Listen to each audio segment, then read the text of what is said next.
Protein आणि millets ह्याचं combination करून प्रोलेट्स हे नाव त्याला ब्रँडला दिलं आणि निश्चितच ते लोकांना खूप आवडलं. Prime minister formalisation of micro food processing enterprises scheme अशी एक योजना आहे, ज्याच्यामध्ये जे नवीन फूड स्टार्टअप्स या विषयामध्ये येऊ इच्छितात त्यांना जे लोन किंवा जे 1 करोड पर्यंत आपण प्रोजेक्ट रिपोर्ट याच्यात देऊ शकतो, त्याच्या 35% सबसिडी केंद्र सरकार आपल्याला देते. अन्य काही संस्थांमध्ये आम्ही फिरलो, काही एक्झिबिशन्सचा अभ्यास केला, काही उद्योजकांना भेटलो, तेव्हा असं लक्षात आलं की बनवणं हे खूप मोठं चॅलेंज नसून ते मार्केटमध्ये विकणं आपला प्रोडक्ट हे मोठं चॅलेंज आहे. नमस्कार. आपल्या स्टार्टअप फर्स्ट या सिरीजमध्ये मी हर्षद वैद्य, कॅमेरामन साक्षात आणि रिद्धेशसह आपल्या सर्वांचं स्वागत करतो. मिलेट्स म्हणजे श्री अन्न, भरड धान्य ही आपल्या सर्वांनाच माहितीच आहे. पण ह्या अतिपरिचयात अवज्ञा झाल्यासारखं या भरड धान्यांचं महत्व इतके वर्ष दुर्लक्षितच राहिलं. सर्वात पहिल्यांदा याचं महत्व ओळखलं ते आपले पंतप्रधान नरेंद्र मोदी यांनी. त्यांच्याच प्रयत्नांनी 2023 साल हे आंतरराष्ट्रीय भरड धान्य वर्ष म्हणून ओळखलं गेलं. आता जगभर या भरड धान्यांवरती संशोधन होत आहे, त्याच्या पोषण मूल्यांची माहिती जगभर पसरवली जाते. याच भरड धान्यांवरती एक स्टार्टअप निघालाय, आपला मराठमोळा स्टार्टअप. ह्या स्टार्टअपची माहिती घेऊन आपल्या समोर आलेत मिहिर देसाई सर, त्यांच्या प्रोलेट्स या ब्रँडसह. सर, आपलं सर्वप्रथम पहिले स्वागत. सर, आपल्याला त्या संपूर्ण ब्रँडची हिस्ट्री, त्या ब्रँडचं कशी निर्मिती झाली, हा ब्रँड नेमका करतो काय, ह्यांचे प्रॉडक्ट्स काय, या सगळ्याबद्दल आपल्याला ते माहिती देणार आहे. तर आपण मुलाखतीला सुरुवात करूया. सर, मला सर्वात पहिले प्रश्न तुम्हाला विचारायचं वाटतं की कुठल्याही स्टार्टअपची सुरुवात ही खूप महत्वाची असते आणि त्या स्टार्टअपच्या सुरुवातीमागे एक कहाणी असते. तर आपल्या प्रोलेट्सची कहाणी काय, प्रोलेट्सची सुरुवात कशी झाली? सर्वप्रथम धन्यवाद की आपण मला आज ही संधी दिली आपल्याशी संवाद साधायची. त्यानिमित्त माझा ब्रँड, त्याचे प्रोडक्ट्स आपल्या सगळ्यांसमोर सांगायची संधी मला मिळाली. प्रोलेट्स अर्थात आम्ही पूर्ण मिलेट्समध्ये काम करतो, अर्थात भरड धान्य किंवा जे श्रीधान्य आपण ज्याला म्हणतो, याची जर सुरुवात असेल तर मुळात माझं शिक्षण सुद्धा ह्याच इंडस्ट्री रिलेटेड आहे. मी एमटेक इन फूड इंजिनिअरिंग माझं शिक्षण त्याच्यामध्ये झालंय. दापोली कृषी विद्यापीठातून मी बॅचलर म्हणजे बीटेक केलेला आहे फूड इंजिनिअरिंगमध्ये. आणि शिक्षण घेतानाच कुठेतरी असं डोक्यात होतं की आपला जो व्यवसाय किंवा नोकरी असेल ती जे आपण शिक्षण घेतले त्या संबंधितच काहीतरी असेल. व्यवसायासोबतच सामाजिक क्षेत्रात सुद्धा पहिल्यापासून व्यस्त आहे, तर तिथे वेळ देता यावा यासाठी नोकरी करण्यापेक्षा स्वतःचं काहीतरी अर्थसहाय्य किंवा अर्थार्जनाचं काहीतरी असावं या उद्देशाने व्यवसाय करायचा असं डोक्यामध्ये आलं. आणि अर्थातच कुठल्या विषयामध्ये आपण फूड प्रोसेसिंगद्वारे उतरू शकतो हे लक्षात घेता 2023-22 असेल किंवा 21 पासून साधारण मिलेट्स या विषयाबद्दल थोडं वाचन वाढलं आणि खरंच त्याचं पोटेन्शियल जे आहे ते लक्षात आलं. आणि तिथून आमच्या डोक्यात फिक्स झालं की आपण मिलेट्स हा विषय घेऊन जगभरात पोहोचलं पाहिजे. कारण की भारत किंवा साऊथ एशियाच्या ज्या कंट्री आहेत तिथे मुळात गेल्या 700-800 वर्षापासून मिलेट्सचं उत्पादन आपल्या देशांमध्ये होत असतं आणि आज आपण पूर्ण जगाला या माध्यमातून प्रोसेस फूड देऊ शकतो. या विचाराने आम्ही मिलेट्समध्ये काम करायचं हे नक्की ठरवलं. सर, कुठल्याही म्हणजे आता आपण उद्योग सुरू करायचं तुम्ही ठरवलं, पण बऱ्याचदा आपल्याला एका मध्यमवर्गीय कुटुंबात आल्यामुळे आपल्याला त्याची बरीचशी माहिती नसते की कशा पद्धतीने काम केलं पाहिजे, कशा पद्धतीने आपल्याला पुढे गेलं पाहिजे, काय केलं म्हणजे आपल्याला फायदा होऊ शकतो. तर आपल्या सुरुवातीच्या काळात अशा कुठल्या व्यक्तींचं आपल्याला मार्गदर्शन मिळालं आणि त्यांच्या मार्गदर्शनाने तुम्हाला कसा फायदा झाला? जेव्हा ठरवलं की आपण मिलेट्स या विषयात काम केलं पाहिजे, हैदराबाद येथे Indian institute of millet research IIMR म्हणून कार्यरत आहे. तर पूर्ण भारतातलं मिलेट्सच्या विषयातलं संशोधन असेल हे तिथे होतं. त्यांच्याच अंतर्गत न्यूट्रीहब नावाने एक संस्था IIMR ची तिथे कार्यरत आहे. त्याचे डायरेक्टर आहेत डॉक्टर दयाकर राव. यांचं मार्गदर्शन सुरुवातीच्या काळात मिळालं. आम्ही ॲज अ इन्क्युबेशन म्हणून आमची कंपनी तिथे आम्ही एनरोल केली आणि आपल्या महाराष्ट्रातील म्हणायचं असेल तर पुण्याचे डॉक्टर तात्यासाहेब फडतरे जे गेले 20 वर्षापासून मिलेट्सच्या विषयात काम करतात, पुण्याचेच महेश लोंढे असतील, हे सुद्धा मिलेट्स विषयात काम करतात. आम्ही जाऊन त्यांना भेटलो, नेमकं ते काय करतात, आज या उद्योगात कशाची आवश्यकता आहे किंवा या व्हॅल्यू चेनला आम्ही काय केल्याने सहाय्य मिळेल असं आम्ही अभ्यास केला आणि या सगळ्यांची माहिती झाली. जसं आपण म्हटलं की 2023 हे इंटरनॅशनल मिलेट्स इयर डिक्लेअर झालं, तर 2018 हे नॅशनल मिलेट्स इयर म्हणून भारताने सर्वप्रथम मोदीजींनी जाहीर केलं आणि 2018 मध्ये आपण भारतभर मिलेट्सचा प्रसार केला. परंतु जगाला देण्यासाठी भारताकडे काहीतरी आहे हे लक्षात आल्यावरतीच युनो म्हणजे युनायटेड नेशन्सकडे आपण भारत म्हणून प्रस्ताव मांडला आणि 72हून अधिक देशांनी त्याला मान्यता दिली आणि 2023 हे मिलेटचं प्रचार प्रसार वर्ष म्हणून इंटरनॅशनल मिलेट्स इयर डिक्लेअर झालं. भारतामध्ये सुद्धा जे अन्य देशांचे डेलिगेट्स आज येतात किंवा G20 जे खूप मोठं यशस्वी आयोजन भारताने केलं, त्यात सुद्धा मला आवडेल सांगायला की प्रत्येक 2 डिनरच्या मध्ये एक डिनर त्यांचे पूर्ण मिलेट्सच्या प्रोडक्टचं असायचं. गेल्याच वर्षी संसदेमधील सर्व खासदारांना एक दिवस पूर्ण मिलेट्सचं जेवण, जेणेकरून लोकांना मिलेट्स, त्याची ताकद, त्याचे पदार्थ माहीत पडावे, असं सर्व भारत सरकारने ते चालू केलं मिलेट्स विषयात. तर आता आपण आपल्या उद्योगाबद्दल बोलूया. मिलेट्स आणि मिलेट्सची प्रॉडक्ट्स याच्यामध्ये सर्वात महत्वाचं असं बनवतात कशी, याच्यामध्ये आपण कुठली कुठली प्रॉडक्ट्स देतो आणि त्याच्याबद्दल खाद्यपदार्थांचा व्यवसाय म्हटला तर आपल्याला बऱ्याच गोष्टींची काळजी घ्यावी लागते. तर म्हणजे त्याच्यामध्ये बरीच वेगवेगळी लायसन्सेस आहेत, वेगवेगळ्या तपासण्या आहेत. तर ह्या सगळ्या गोष्टी प्रोलेट्स कशा करतं, प्रोलेट्सची प्रॉडक्ट्स या गोष्टींमधनं कशी तावून सुलाखून निघालेली आहेत आणि आपण ह्या उद्योगाच्या मध्ये खाद्यपदार्थांमध्ये कुठली कुठली प्रॉडक्ट्स आपल्याला मिळतात ह्याच्याबद्दल आम्हाला सांगा. अर्थात सुरुवात करतानाच मी आणि माझा बीटेकचा जो मित्र इंजिनिअरिंगचा संकेत पाटील म्हणून, त्याने नंतर पॅकेजिंग या विषयात मास्टरचं शिक्षण देखील केलं, एक 7 ते 8 वर्ष नोकरी केली आणि ते सर्व सोडून त्याने माझ्यासोबत या उद्योगामध्ये उतरायचं ठरवलं. आज आम्ही दोघंही या प्रायव्हेट लिमिटेड कंपनीचे डायरेक्टर म्हणून आम्ही दोघं काम पाहतो. निश्चितच असेल की फूड इंजिनिअरिंग असेल, पॅकेजिंग असेल, या जे शिक्षण आम्ही घेतलं त्याचा कुठे ना कुठे उपयोग आम्हाला आज व्यवसाय करताना होतो. कारण की जेव्हा आपण फूड प्रोसेसिंग क्षेत्राबद्दल विचार करतो त्याची शेल्फ लाईफ हा खूप मोठा पॅरामीटर असतो. म्हणजे आज आम्ही प्रोलेट्स म्हणून जे उत्पादन मार्केटमध्ये आहे ते सगळे विदाऊट प्रिझर्वेटिव्ह म्हणजे नो प्रिझर्वेटिव्ह आम्ही ते प्रोडक्ट्स आणलेत. त्याला किमान 9 महिने ते 1 वर्ष ही शेल्फ लाईफ म्हणजे ते टिकतात, आम्ही त्याला क्लेम केली आहे. कारण की त्या प्रकारचं 3 लेअरचं पॅकेजिंग आम्ही आज त्याला प्रोव्हाइड केलेलं आहे. तर त्या पॅकेजिंगमुळे आज आम्ही no added sugar, no added preservative अशा प्रकारे प्रोलेट्स या नावाने प्रोडक्ट्स आणलेत. प्रोटीन आणि मिलेट्स ह्याचं कॉम्बिनेशन करून प्रोलेट्स हे नाव त्याला ब्रँडला दिलं आणि निश्चितच ते लोकांना खूप आवडलं. प्रोडक्ट्सचे तुम्ही रेंज म्हणाल तर आज रेडी टू ईट आणि रेडी टू कुक अशा कॅटेगरीमध्ये 10 प्रोडक्ट्स आमच्या आज मार्केटमध्ये आहेत. रेडी टू कुक मध्ये म्हणजे त्याला आपण इन्स्टंट प्रीमिक्स म्हणतो, कारण की अर्थात आज प्रत्येकाला घाई आहे. मुंबई असेल, चेन्नई, हैदराबाद, पुणे ही शहरं घाईत असतात, व्यस्तता असते, परंतु पटकन बनण्यासारखं परंतु तेवढंच सकस अन्न आहारात असलं पाहिजे, यामध्ये मिलेट्स काम करतं. म्हणून आम्ही पूर्णपणे मिलेट्स पासून मिलेट्सची इडली, मिलेट्सचा डोसा, मिलेट्सचं पॅनकेक, पास्ता सुद्धा नवीन जनरेशनला जर आपण म्हटलं की तू हे चांगलं आहे म्हणून बिना चवीचं काहीतरी खातं ते खाणार नाहीत, त्यांना पास्ता आवडतो, नूडल्स आवडतात. तर हे सर्व प्रोडक्ट्स आम्ही आज मिलेट्सच्या माध्यमातून बनवतो. नो व्हीट आणि नो राईस म्हणजे गहू आणि तांदूळचा न उपयोग करता 100% मिलेट्सच्या माध्यमातून इडली, डोसा, पॅनकेक, पास्ता आणि मिलेट्सची खिचडी आमच्याकडे इन्स्टंट प्रीमिक्स आहे. हे सर्व प्रोडक्ट तुम्ही फक्त 20 मिनिटं पाण्यात भिजवलेत की लगेच ते कुक करून इडली, डोसा खाऊ शकता. एका पाकिटातून तुम्हाला 4 जणांचं पूर्ण ब्रेकफास्ट त्या एका पाकिटातून तुम्हाला मिळतो. आणि स्नॅक्समध्ये सुद्धा चिवडा, ज्वारीचा चिवडा असेल, बाजरीचा चिवडा असेल, जो की रोस्टेड आहेत, फ्राय नाहीत, त्यात आम्ही तेल वापरलेलं नाही, असे 10 प्रोडक्ट्स आता मार्केटमध्ये आहेत प्रोलेट्सने. मिलेट्सचा आपण आहारातला जर फायदा बघायचा ठरवला तर ज्यांना डायबिटीस आहे किंवा शुगरसाठी मिलेट्स खूप चांगलं काम करतं. कारण की मिलेट्सचा ग्लायसेमिक इंडेक्स हा खूप कमी आहे, म्हणजे त्याला आपण GI म्हणतो. तर ग्लायसेमिक इंडेक्स म्हणजे आपण अन्नपदार्थ खाल्ल्यावर किती वेळात ते आपल्या शरीरामध्ये शुगर रिलीज करतात, त्याला ग्लायसेमिक इंडेक्स म्हणतात.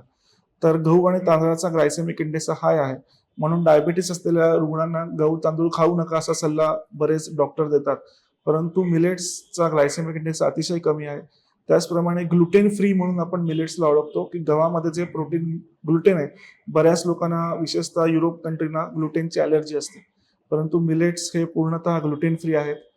त्याचप्रमाणे ते एन्व्हायरमेंट सस्टेनेबलसाठी सुद्धा मिलेट्स आपण बघतो की आज मुळात भारतामध्ये बऱ्याच पहिल्यापासून मिलेट्सच खाल्ले जायचं, परंतु हरित क्रांतीनंतर गहू असेल, तांदूळ असेल, लावण्याचं प्रमाण वाढलं, कन्झम्पशन वाढलं त्याचं.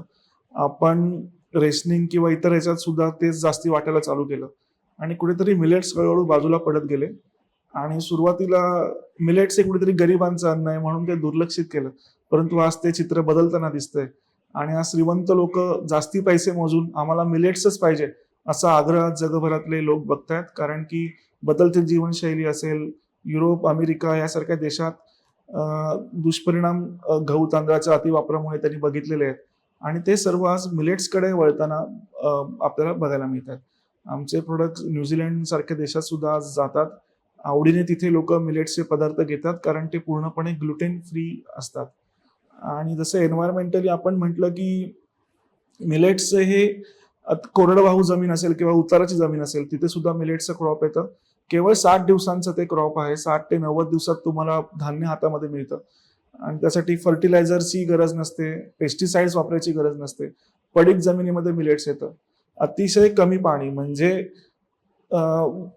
जेवढं पाणी मिलेट्सला उगवायला लागतं पीक घेताना त्याच्या 12 ते 20 पट पाणी हे गहू आणि तांदूळसाठी लागतं. त्यामुळे पाण्याची सुद्धा खूप बचत ही मिलेट्समुळे होते आणि मिलेट्स हे भविष्यातलं पीक ठरू शकतं. हे सगळं लक्षात घेता आपण इंटरनॅशनल मिलेट्स इयरच्या माध्यमातून त्याला प्रमोट केलं गेलं आणि आम्ही सुद्धा मग मिलेट्स या विषयात फूड प्रोसेसिंगच्या माध्यमातून काम करायचं ठरवलं. तुम्ही खूप महत्वाची माहिती या मिलेट्स बद्दलची सांगितलीत आणि तुम्ही त्या क्षेत्रात तज्ञ आहात, त्याच्यामुळे तुम्ही त्याच्याबद्दल अतिशय विस्तृत सांगितलं. पण आता आपण परत अजून व्यवसायाकडे बघताना तुम्ही आज एक प्रोसेसिंग युनिट पर्यंत आपण पोहोचलेत, आपला प्रवास गेलेला आहे. तर आपली व्यवसायाची सुरुवात ते प्रोसेसिंग युनिट इथपर्यंत तुमचा प्रवास कसा झाला? तर नक्कीच हा प्रवास सोपा नसणार आहे. हा प्रवास नेमका कसा झाला आणि प्रोसेसिंग युनिट आपलं स्वतःच असलं पाहिजे ही आयडिया तुम्हाला कशी आली आणि ह्याच्यासाठी तुम्ही उठण्याचा ऑब्विसली आर्थिक सहाय्याची, आर्थिक जुळवाजुळव या सर्व गोष्टींची ह्या सगळ्या गोष्टी तुम्ही कशा केल्यात आणि याच्यासाठी उत्तरं कशी शोधलीत? जसं म्हटलं की शिक्षण ह्या विषयातलं होतं, टेक्निकल बॅकग्राऊंड होती, त्यामुळे सुरुवातीलाच स्वतःचं युनिट असावं या कल्पनेने आम्ही व्यवसायात आलो. परंतु अन्य काही संस्थांमध्ये आम्ही फिरलो, काही एक्झिबिशन्सचा अभ्यास केला, काही उद्योजकांना भेटलो, तेव्हा असं लक्षात आलं की बनवणं हे खूप मोठं चॅलेंज नसून ते मार्केटमध्ये विकणं आपला प्रोडक्ट हे मोठं चॅलेंज आहे. आणि आज बरेच जण प्रोसेसिंग युनिट चालवत आहेत, त्यांचं पूर्ण क्षमतेने वापरलं जात नाहीये. मग असं आम्ही लक्षात घेऊन पहिले फ्रंट एंडला काम करायचं ठरवलं आणि प्रोलेट्सचा ब्रँड डेव्हलप केला, स्वतःचं पॅकेजिंग, स्वतःचं ब्रँडिंग या माध्यमातून आम्ही बाकीच्यांनी बनवलेले प्रोडक्ट्स अर्थात ते आमच्या गुणवत्तेला जे योग्य ठरतील असे प्रोडक्ट आम्ही घेऊन आमच्या ब्रँड आणि पॅकिंगमध्ये आम्ही मार्केटमध्ये आणले. साधारण 2022 पासून 1.5 वर्ष आमचे प्रोडक्ट्स भारतभर अमेझॉनच्या माध्यमातून असतील, जिओ मार्ट ऑनलाईन पोर्टल माध्यमातून असतील, वेबसाईटच्या माध्यमातून हे भारतभर पोहोचत राहिले. त्याची क्वालिटी, त्याचं पॅकिंग किंवा ओव्हरऑल ब्रँड हा लोकांना आवडतो हे लक्षात आलं आणि जेव्हा विश्वास आला की आपण जे बनवू ते आपण विकू शकू मार्केटमध्ये आणि आपण दुसऱ्याला सुद्धा बनवून देऊ शकू, तेव्हा आम्ही प्रोसेसिंग युनिटचा विचार केला आणि आता एक 6 महिन्यांपासून आमचं स्वतःचं प्रोसेसिंग युनिट हे ठाणे जिल्ह्यामध्ये आहे. निश्चितच स्वतःचं प्रोसेसिंग युनिट चालू करताना फंडिंग हा खूप मोठा विषय असतो, खूप मोठी गुंतवणूक त्या विषयात लागते. पण तुम्हाला असं सांगायला आवडेल की भारतामध्ये प्रधानमंत्र्यांच्या नावाने PMFME म्हणजेच prime minister formalisation of micro food processing enterprises scheme अशी एक योजना आहे, ज्याच्यामध्ये जे नवीन फूड स्टार्टअप्स या विषयामध्ये येऊ इच्छितात त्यांना जे लोन किंवा जे 1 करोडपर्यंत आपण प्रोजेक्ट रिपोर्ट याच्यात देऊ शकतो, त्याच्या 35% सबसिडी केंद्र सरकार आपल्याला देते. तो आपण बँकेला प्रोजेक्ट रिपोर्ट सादर करायचा असतो आणि आपल्या जिल्ह्यातील कृषी विभाग या विषयात पूर्ण सहाय्य आपल्याला करते. प्रोजेक्ट रिपोर्ट बनवण्यापासून त्यांचं सहाय्य असतं आणि 2 वर्ष तो उद्योग व्यवस्थित चालतो असं लक्षात आल्यावरती केंद्र सरकारकडनं ती 35% अमाऊंट की तुमच्या त्या बँकच्या खात्यामध्ये जमा होते. आम्ही या योजनेचा लाभ घेतला आणि निश्चितच जे नवीन फूड प्रोसेसिंग युनिट चालू करू इच्छितात त्या सर्वांना मला सांगायला आवडेल की अतिशय हॅझल फ्री आपला असा दृष्टिकोन असतो की सरकारी योजना खूप खेटे घालावे लागतात, कागदपत्र जमा करावे लागतात. हा वैयक्तिक अनुभव आहे असं काही न करता खूप स्मूथली ती योजना आम्ही त्याचा लाभ घेतला. त्याचप्रमाणे सांगायला आवडेल की ODOP ही एक कन्सेप्ट केंद्र सरकारने भारतामध्ये गेल्या 4 वर्षापासून राबवली आहे. 1 डिस्ट्रिक्ट 1 प्रोडक्ट म्हणजेच प्रत्येक जिल्ह्याला एक ॲग्रिकल्चर उत्पादन, त्याचप्रमाणे एक इंडस्ट्रियल उत्पादन हे ठरवलेलं आहे. तर जर तुम्ही त्या ODOP उत्पादनापासून काही प्रोसेस करणार असाल तर DIC अर्थात जिल्हा उद्योग केंद्रामार्फत तुम्हाला एक्सपोर्टसाठी विशेष अर्थसहाय्य असेल किंवा विशेष प्रोत्साहन तुम्हाला मिळतं. ठाणे जिल्ह्याला ODOP म्हणून मिलेट्स, त्याच्यामध्ये नाचणी आणि वरी हे 2 प्रोडक्ट्स होते, त्याचा सुद्धा आम्ही लाभ घेतला आणि ठाणे जिल्ह्यातच स्वतःचं मिलेट्स प्रोसेसिंग युनिट चालू केलं. आमच्या सुरुवातीला एक विचार ह्याच्यामध्ये होता की प्रोसेसिंग करतानाच ज्याप्रमाणे आपले पदार्थ खाऊन एंड कन्झ्युमरला त्याचा फायदा होतोय, ते हेल्दी आहेत, टिकाऊ आहेत, परंतु त्याचा जो शेतकरी आहे, जो फार्मर आहे, त्याला सुद्धा निश्चित लाभ झाला पाहिजे. मला सांगायला आवडेल की आम्ही आमचे सर्व मिलेट्स किंवा जो आम्हाला रॉ मटेरियल लागतं ते आम्ही स्थानिक शेतकऱ्यांकडूनच खरेदी करतो. माझा वर्गमित्र आहे, जो खुद्द सोलापूरचा आहे. ते स्वतः मालदंडी ज्वारी जी आपण म्हणतो ती पिकवतात. साधारण वर्षाला त्यांच्याकडे 3 टन 4 टन ज्वारी उत्पादन ते घेतात. तर आज त्याच्याकडनं वर्षाला 600 किलो 700 किलो ज्वारी मी माझ्या मित्राच्या शेतातनं खरेदी करतो. नाचणी आणि वरी जे ठाणे जिल्ह्याला ODP दिलंय ते आम्ही आपल्या जिल्ह्यातल्या स्थानिक शहापूर असेल किंवा आसनगाव, वाशिंद या पट्ट्यात नाचणी मोठ्या प्रमाणात होते, वरी होते.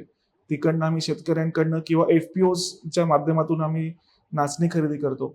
आणि मिलेट्समध्ये मुख्यतः 2 प्रकार बघितले जातात की मेजर मिलेट्स म्हणजे ज्वारी, बाजरी, नाचणी आणि मायनर मिलेट्स जे कोडो, proso, foxtail, little millet, बायनयार्ड, brown top हे मिलेट्स विशेषतः तामिळनाडू, कर्नाटक ह्या राज्यामध्ये मोठ्या प्रमाणात होतात.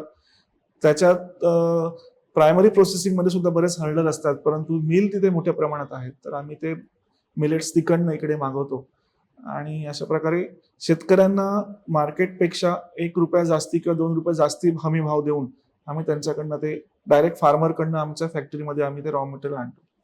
सर, आता आपण व्यवसायाबद्दल बोललो, तुमच्या सगळ्या व्यवसायाच्या प्रगतीबद्दल तुम्ही आम्हाला सांगितलं, कॉन्सेप्ट बद्दल आम्हाला सांगितलं. पण कुठल्याही मध्यमवर्गीय कुटुंबातून येऊन कुठलीही बॅकग्राऊंड नसताना एखादा व्यवसाय सुरू करणं, त्याची संकल्पना आपल्या मनात आणणं आणि ती घरच्यांना पटवून देणं आणि त्यांच्याकडून त्याचं सहाय्य मिळवणं ही खूप कठीण गोष्ट असते. आणि तुम्ही दोघं जण एवढे उच्च शिक्षित असताना तुम्ही ही कन्सेप्ट तुमच्या घरच्यांपर्यंत कशी पोहोचवलीत आणि आपल्या जे परंपरागत जी गोष्ट आपल्याकडे आहे की नोकरी करा आणि घरी स्वस्थ राहा, या गोष्टीमध्ये या गोष्टीला ब्रेक करत जेव्हा तुम्ही व्यवसायाकडे वळला तर ती गोष्ट तुम्हाला किती आव्हानात्मक होती घरच्यांना समजावून देणं, आणि घरच्यांनी तुम्हाला कशा पद्धतीने त्यामध्ये तुम्हाला नंतर हळूहळू सहकार्य केलं? नवीन व्यवसाय म्हटला की त्यात लगेच आपल्याला अर्थप्राप्ती किंवा उत्पन्न हे अपेक्षित नसतं. समजा नोकरीला लागला एखादा मुलगा तर त्याला महिना संपला की 30 तारखेला ठराविक रक्कम किंवा पगार म्हणून त्याच्या अकाउंटला जमा होणार हे माहिती असतं. बरोबर. परंतु उद्योग म्हटलं की किमान असं म्हणतात की पहिले 1000 दिवस 3 वर्ष 1000 डेज रूल 1000 डेज आपण त्याला दिले पाहिजेत आणि आपलं स्वतःचं बेबी असून समजून आपण ते नरिश केलं पाहिजे. मला असं वाटतं की कमी लेखायचा काही विषय नाही की एखादा माणूस नोकरी करतोय किंवा एखादा उद्योग करतोय म्हणून खूप विशेष करतोय असं नाही. मेहनती दोन्ही ठिकाणी असते. नोकरी करणारा माणूस सुद्धा बऱ्याच गोष्टी सॅक्रिफाईस करून, आज मुंबईत आपण बघितलं तर प्रवास करून बरोबर नोकरी करत असतो. व्यवसाय म्हटला की फक्त चाकोरी पद्धत ही नोकरीमध्ये असते की ठराविक दिवशी ठराविक ऑफिसला आपल्या टायमात जायचं, टायमात यायचं. उद्योगामध्ये तसं नसतं. तुम्हाला बऱ्याच ठिकाणी फिरावं लागतं. मुळात आवड असावी लागते की नवीन नवीन माणसांना भेटायचं, विविध नवीन कल्पना समजून घ्यायच्या, अंमलात आणायच्या, आपला विषय नवीन लोकांपर्यंत पोहोचवायचा. परंतु हे सगळं करत असताना जसं म्हटलं की किमान पहिले 2.5 वर्ष 3 वर्ष इन्कम आपल्याला त्यातून काही मिळत नसतं, परंतु आपल्या खिशातून पैसे त्याच्यामध्ये आपल्याला घालावे लागतात. त्यासाठी अर्थातच आपल्या घरातल्यांचं सहकार्य खूप महत्वाचं असतं, कारण सुरुवातीचं फंडिंग हे घरातल्यांनी दिलेलं असतं.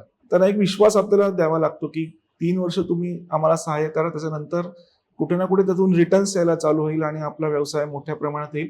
अर्थात आपली धडपड ते सुद्धा बघत असतात आणि निश्चितच मी असेल किंवा माझा मित्र जो आमच्या कंपनी सोबत डायरेक्टर आहे संकेत, तर दोघांच्याही घरातनं खूप मोठा चांगला सपोर्ट आम्हाला या विषयामध्ये मिळाला.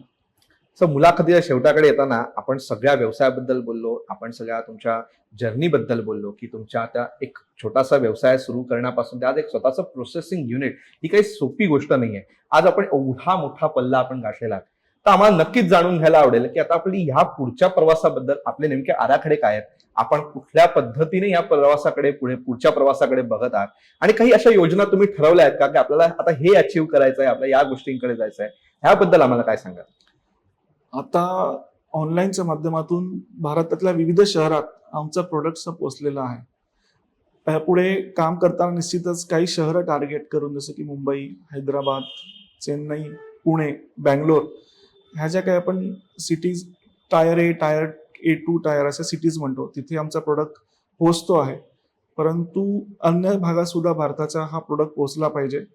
सामान्य मध्यमवर्गीय माणसाला तो सहज अवेलेबल असला पाहिजे आणि त्याचप्रमाणे परदेशामध्ये जास्तीत जास्त देशाचा एक्सपोर्ट कसा होईल त्याच्याकडे आमचं लक्ष आहे.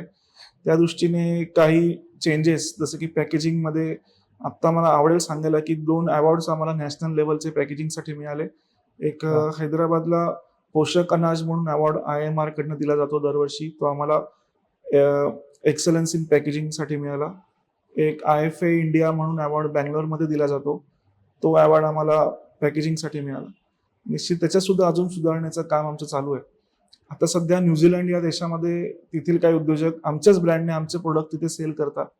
परंतु न्यूझीलंड सोबतच मिडल ईस्ट असेल, युरोप असेल, अमेरिका असेल किंवा दुबई, कतार या कंट्री असतील, तिथे जास्तीत जास्त मिलेटचा प्रचार प्रसार व्हावा आणि आपला ब्रँड तिथे पोचावा यासाठी आमची वाटचाल चालू आहे. प्रोसेसिंग युनिट स्वतःचं आता असल्यामुळे अनेक छोटे ब्रँड्स आज व्यवसायात येऊ इच्छितात, नवीन स्टार्टअप, नवीन तरुण येऊ इच्छितात. त्यांना B2B आपण व्हाईट लेबल प्रोडक्शनचे म्हणतो की त्यांच्या पॅकिंगमध्ये आम्ही आमचे पदार्थ बनवून त्यांच्या पॅकिंगने विकणार. त्यासाठी सुद्धा आता आम्ही सज्ज आहोत आणि आमचं युनिट त्यासाठी सुद्धा सध्या काम करत आहे. सर, आपण या सगळ्या प्रवासाबद्दल आम्हाला सांगितलं. आपण एक मिलेट्स हा एक खरंच खूप महत्वाचा विषय आहे आणि त्याच्याबद्दल खरंच जागृती होणं गरजेचं आहे. या विषयामध्ये एक उद्योग सुरू करून आपण त्याचा प्रसार करत आहात, ते प्रॉडक्ट्स लोकांपर्यंत पोहोचवत आहात. तर हा एक खूप इंटरेस्टिंग गोष्ट आहे आणि याच्याबद्दल आम्हाला जाणून घेऊन, आम्हाला माहिती समजून घेऊन खरंच खूप छान वाटलं आणि एका नवीन उद्योगाला एक खरंच उल्लेख फक्त येस नक्कीच आवडेल. एक उल्लेख राहिला करायचा की डॉक्टर खादरवली म्हणून या क्षेत्रामध्ये आहेत, जे मुळात म्हैसूरचे आहेत. आज युट्यूबला त्यांचे अनेक लेक्चर्स अवेलेबल आहेत. ओके. डॉक्टर खादरवली यांना मिलेट्स मॅन ऑफ इंडिया असं म्हटलं जातं आणि मिलेट्सवर मोठ्या प्रमाणात रिसर्च, त्याच्या आरोग्याच्या रिलेटेड उपयोग किंवा विविध आजारांवर मिलेट्स कसं परिणाम करू शकतं याचं संशोधन त्यांनी केलंय आणि भारत सरकारचा पद्मश्री अवॉर्ड त्यांना मिळालाय. त्यांचं सुद्धा मिलेट्स या विषयात खूप योगदान आहे आणि जसं वेळोवेळी त्यांचं मार्गदर्शन सुद्धा आम्ही घेत असतो. उल्लेख अनावधानाने माझ्याकडनं राहून गेला होता. नाही, खरंच अजून एक खरंच खूप चांगला पॉईंट तुम्ही याच्यामध्ये ऍड केला आणि खरंच आम्हाला एका वेगळ्या विषयाची आम्हाला खूप छान माहिती आम्हाला सांगितली. सर, आपल्या संपूर्ण जर्नीबद्दल, आपल्या एवढ्या सगळ्या प्रवासाबद्दल आणि पुढच्या आराखड्यांबद्दल तुम्ही आम्हाला एवढी विस्तृत माहिती दिलीत, एका नवीन विषयाची ओळख करून दिलीत, याबद्दल आम्ही महा MTV कडून आपले मनपूर्वक आभार मानतो. सर, आपण या सगळ्या गोष्टीला वेळ दिलात याच्याबद्दल तुमचे आभार मानतो आणि पुढील प्रवासासाठी शुभेच्छा देतो. थँक्यू. तर हे होते मिहिर देसाई सर. आपल्याला मिलेट्स या विषयाबद्दल त्यांनी इतकी छान माहिती दिली. एक नवीन स्टार्टअप आपल्याला प्रोलेट्स या एका मस्त स्टार्टअप बद्दल त्यांनी आपल्याला सांगितलं. हा स्टार्टअप तुम्हाला कसा वाटला हे आम्हाला कमेंट बॉक्समध्ये नक्की सांगा. आपल्या राष्ट्रप्रथम या सगळ्याच्यामध्ये आपल्या भारताचं जे खरंच स्वतःचं उत्पन्न आहे त्या मिलेट्स प्रथम समोर ठेवून त्या मिलेट्सना जागतिक स्तरावर नेण्यासाठीचा हा प्रयत्न तुम्हाला कसा वाटला हे आम्हाला कमेंट बॉक्समध्ये नक्की सांगा. आणि असेच माहितीपूर्ण व्हिडिओज बघण्यासाठी महा MTV ला सबस्क्राईब करायला विसरू नका. धन्यवाद.